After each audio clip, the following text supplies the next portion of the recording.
കൃത്രിമത്വം ഇല്ലാത്ത സേവനം ഡോക്ടർമാർ മുഖമുദ്രയാക്കണമെന്ന് ജസ്റ്റിസ് ദേവൻ രാമചന്ദ്രൻ. അമൃത മെഡിക്കൽ കോളേജിലെ ബിരുദദാന ചടങ്ങ് ഉദ്ഘാടനം ചെയ്ത് സംസാരിക്കുകയായിരുന്നു ജസ്റ്റിസ് ദേവൻ രാമചന്ദ്രൻ. 2019 ബാച്ചിലെ 89 വിദ്യാർത്ഥികളാണ് വൈദ്യപഠനം പൂർത്തിയാക്കി ഹൈക്കോടതി ജഡ്ജി ദേവൻ രാമചന്ദ്രനിൽ നിന്ന് ബിരുദം ഏറ്റുവാങ്ങിയത്.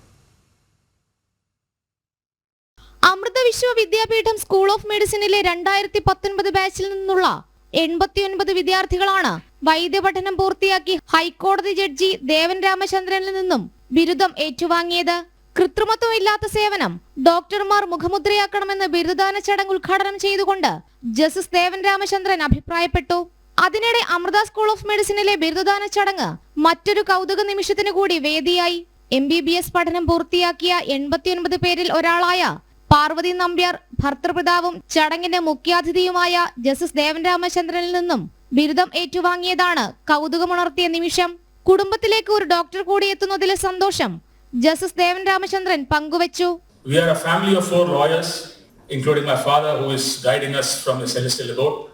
I always wanted a doctor, and today that void is being filled, and therefore it is a moment of personal elation for me also.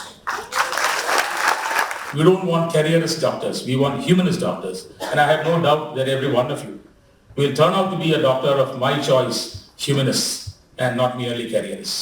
Amrita school of medicine principal doctor KP Girish Kumar MBBS ബിരുദധാരികൾക്ക് പ്രതിജ്ഞ ചൊല്ലിക്കൊടുത്തു.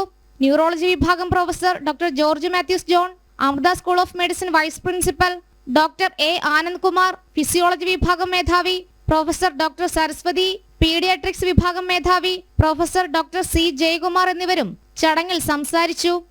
ജനം, കൊച്ചി.